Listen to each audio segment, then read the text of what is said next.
Bienvenidos y bienvenidas todos y todas a este nuevo contacto internacional en el marco de la consulta sobre la calidad educativa. En esta oportunidad contamos con la presencia de Ángel Ignacio Pérez Gómez. Ángel es catedrático de la Facultad de Ciencias de Educación de la Universidad de Málaga, España, además de autor de varias publicaciones sobre el tema educativo, sobre el tema pedagógico, sobre el tema docente y la realidad educativa. Bienvenido, Ángel, a este contacto internacional. Muchas gracias, encantado de participar en este programa. Ángel, a partir de la realidad española, de todo el proceso de transformación del sistema educativo español, ¿cuáles son para ustedes los mayores retos y desafíos que tiene la educación hoy en día? Pues mira, yo coincido muchísimo con el título de vuestro programa. Yo creo que el reto del sistema educativo español hoy día es el reto de la calidad. El sistema educativo español ha conseguido llegar a todos los rincones más alejados de todas las poblaciones y a todos los niños y niñas. Pero el problema es el problema de la calidad. Es decir, hacer relevante el aprendizaje de los niños en la escuela. Ahora, te escucho. Pero ahora bien, el tema de la calidad no es un tema neutro también. Es un tema, una expresión polisémica que además puede ser interpretada según la posición política, ideológica que se tenga, y hay incluso una desviación de considerar la calidad simplemente como aprendizaje. ¿Cuál es tu perspectiva al respecto?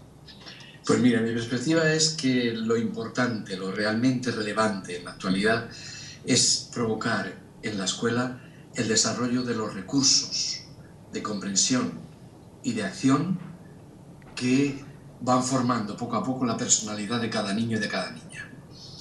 Y a mí me parece que la escuela, por ahora, la convencional, la histórica, esta escuela que se consolidó en el siglo XIX en Europa, en España, es una escuela desbordada y es una escuela anacrónica y no consigue hoy desarrollar esos recursos de comprensión y de acción. El aprendizaje memorístico de datos, de hechos, de fechas, de fórmulas matemáticas, etcétera, no consigue que los niños aprendan a pensar, a sentir y a actuar. Y el reto de la escuela es crear escenarios, programas, actividades, fórmulas de intervención que impliquen a los niños y que les desarrollen en ellos la capacidad de pensar, de comunicar, de sentir y de actuar. Entonces, me parece que el dispositivo escolar que conocemos de finales del siglo XIX hay que cambiarlo de manera radical, porque estaba hecho para que las personas aprendieran a repetir y a reproducir de manera mecánica hechos, datos, conductas, porque era lo que exigía más o menos la sociedad industrial de aquella época. Pero la sociedad compleja en la que vivimos, la sociedad digital, la sociedad donde los niños y las niñas viven saturados de información y rodeados de incertidumbre, requiere desarrollo de capacidades intelectuales de orden superior. Es decir, la capacidad de comprensión compleja, la capacidad de comparación, evaluación, propuestas, creación e innovación. Y eso no lo hace la escuela actual, al menos en España. Entonces se requiere cambiar radicalmente el currículum, el escenario, el espacio, el tiempo, las actividades, las formas de evaluación y la concepción del propio docente. Ahora bien, tú has estudiado por mucho tiempo el tema de las culturas escolares. Incluso tienes un texto que es referencia a Venezuela, la cultura escolar en la sociedad neoliberal, si mi memoria no me falla. En ese texto tú caracterizas muy bien a la escuela en el presente. ¿Cómo es esa escuela? ¿Cuáles son los rasgos distintivos de la cultura escolar en la actualidad? Mira, esta cultura escolar es lo que te planteaba un poco anteriormente. Está diseñada al estilo y a las exigencias de la época industrial y no nos sirve para la actualidad. Es una escuela de talla única que intenta enseñar a todos los niños lo mismo, al mismo ritmo, con las mismas peculiaridades, con las mismas exigencias, los mismos métodos, los mismos libros de texto y los mismos exámenes. Y por tanto provoca la uniformidad. Y la uniformidad va en contra y no consigue la igualdad de oportunidades, porque los niños llegan a la escuela con un bagaje cultural muy distinto en función de su origen social, de género, político, económico, ideológico, etc. Y requieren un tratamiento personalizado y singular para que cada uno desarrolle en función de dónde ha iniciado su proceso de desarrollo. Y esa escuela de la sociedad neoliberal es una escuela que provoca el fracaso de los más desfavorecidos. Y por tanto, solo triunfan aquellos que en la familia encuentran una cultura similar, académica, a la que tiene la escuela. Pero ¿cómo compensar las diferencias? ¿Cómo es posible que todavía en las pruebas internacionales de evaluación la variable que predice mejor el rendimiento académico de los niños y las niñas cuando llegan a los 15 años es el nivel sociocultural de la familia? ¿Qué hace la escuela? ¿Es incapaz de compensar las diferencias de origen? Sí, porque trata a todos de la misma manera. Y no, en la escuela hay que tratar a cada uno en función de sus necesidades y permitirle que vaya creando su propio proyecto personal, académico, profesional, social, político, económico, etcétera, etcétera. Y eso no lo hace la escuela. Y yo creo que a la sociedad neoliberal no le interesa que los niños y las niñas aprendan a desarrollar su propio proyecto singular, aprendan a pensar, aprendan a criticar, aprendan a cuestionar y aprendan a intervenir social, humanamente, moralmente y políticamente. Y por eso es una escuela tan, yo diría, estéril en la actualidad. Lo que aprenden los niños en la escuela no les sirve para comprender la complejidad del mundo en el que vivimos, ni menos para intervenir en ese mundo tan complejo en el que vivimos. Ahora bien, cambiar la escuela implica también hacer un esfuerzo por transformar la formación docente. En ese sentido, ¿cuáles son las áreas prioritarias de abordar en la formación de los profesores? Evidentemente, la formación de los docentes a mí me parece que es clave para precisamente provocar este cambio cualitativo de la escuela. El profesional docente debe ser un profesional que es capaz de exhibir las competencias que queremos desarrollar en los niños, las tiene que exhibir en sí mismo. Y luego tiene que ser un profesional que debe de cambiar el esquema básico del docente del siglo XIX, del siglo XX. Era un docente que transmitía muy bien información y transmitía muy bien conocimiento. Con independencia de si esa forma de transmitir información y conocimiento provocaba aprendizaje en el niño o no. El docente del siglo XXI es un profesional del aprendizaje, que tiene que provocar aprendizaje significativo y relevante. Es decir, que tiene que enseñar, tiene que acompañar a que los niños aprendan y las niñas aprendan a pensar, aprendan a sentir y aprendan a actuar. Y por tanto, su función es más una función tutorial. No es una función de transmitir información, sino de organizar los recursos, diseñar los escenarios donde se van a mover los niños y las niñas para que ellos sean capaces de aprender.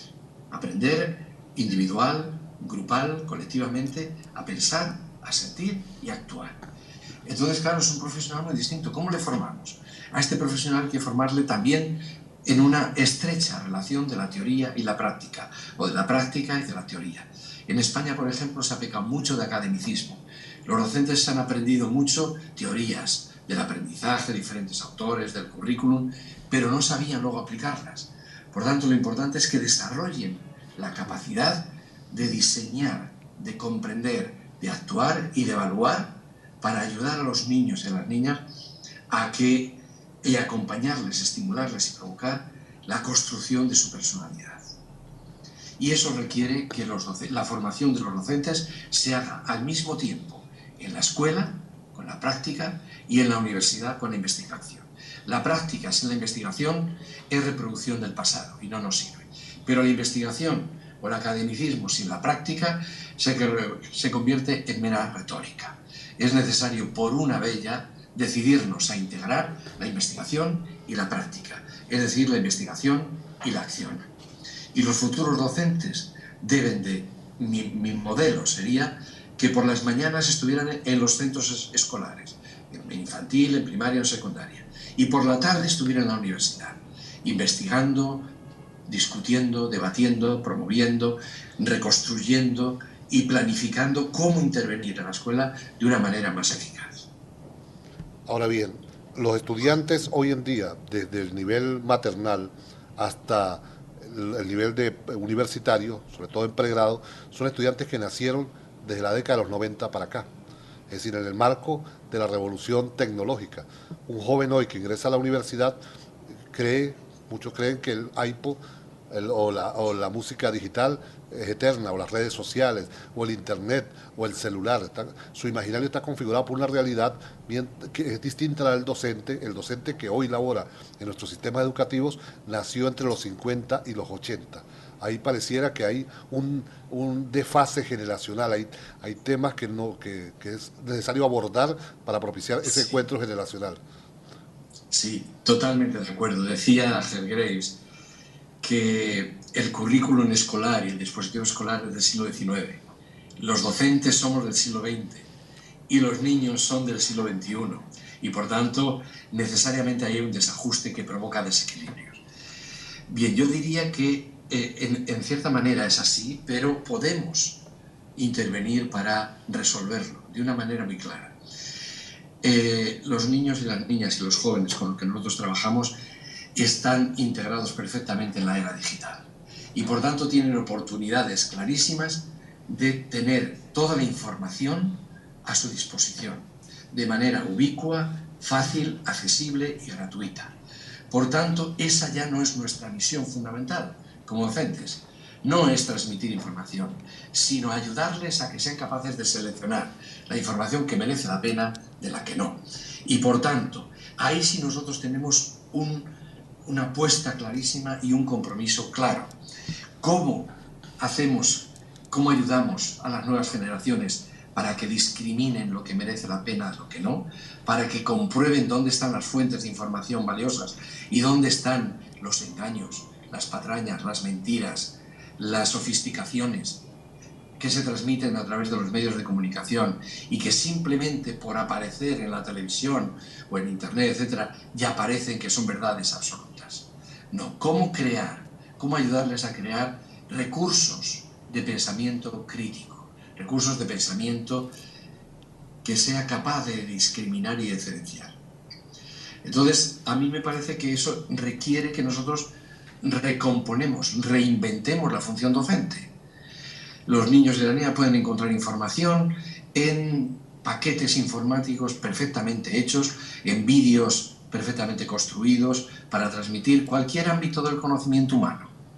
Ahora bien, ¿cómo lo incorporan ellos a sus esquemas de pensamiento para que los conviertan en recursos útiles y activos para comprender la complejidad del mundo y luego intervenir activamente en ello? Esa es nuestra función como docentes. Y ahí tenemos una tarea clarísima, y es indagar cómo se construye el conocimiento activo, el conocimiento crítico y el conocimiento creativo. Y tenemos que ayudar a las nuevas generaciones a que construyan esos recursos potentes en sí mismos que les permitan una cierta autonomía, libertad e independencia, y que no se traguen cualquier cosa que les llega por las pantallas a las que se ponen en comunicación. El Banco Interamericano de Desarrollo, con su equipo de educación, plantea la posibilidad de invertir la pirámide de aprendizaje. Es decir, ellos señalan que una vez que se han desarrollado las tecnologías y se han masificado a tal punto en muchos de los países, hoy en día estaría planteado que los niños y los jóvenes aprendan en casa y la escuela sea simplemente un espacio para evaluar. ¿Cuál es tu criterio al respecto? Pues mira, yo creo que esta inversión, tal y como se plantea, es perversa. Pero hay otra inversión que sí es muy positiva. Es decir, que los niños pueden aprender a través de su interacción con los medios digitales, pueden aprender información. Pero convertir esa información en conocimiento requiere mucho más que solo empaparse de información. Entonces, es verdad que los docentes podemos situar la transmisión de información en los vídeos que nosotros ponemos o vídeos que traemos de internet o que bajamos de la nube, etcétera, etcétera. Pero después las clases lo que tenemos que hacer es convertirlas en espacios de debate, espacios de discusión, espacios de resolución de problemas, espacios de elaboración cooperativa de proyectos, de propuestas, de análisis, de investigación. Claro, y así convertimos el espacio del aula en algo mucho más rico que la escuela convencional de antes, que era simplemente transmitir información. Y algo mucho más rico que lo que quiere hacer el Banco Mundial, que es convertirlo solo en espacios de evaluación. No. Tienen que ser espacios de creación, espacios de construcción compartida del conocimiento. Y la información situarla, evidentemente, en la nube, porque está muy bien, o en el disco duro externo o en los vídeos. Pero ¿qué hace ese niño con esa información para convertirla en conocimiento? Tiene que practicarla, tiene que discutirla, tiene que contrastarla y tiene que experimentarla. Y luego el conocimiento hay que convertirlo en sabiduría. Y todo eso requiere la presencia activa del experto en educación, que es el docente. Y eso no se puede hacer de esa manera. Y además es la manera de poder acomodarse a las exigencias diferenciadas de cada niño y de cada niña. Cada niño y cada niña tiene un ritmo, unos intereses, unas expectativas y un camino personal que cubrir. ¿Quién le ayuda a construir ese camino? El docente. Toda la sociedad le va a ayudar, pero bajo la orientación del docente, porque el docente es el único experto que le puede dar ese conocimiento.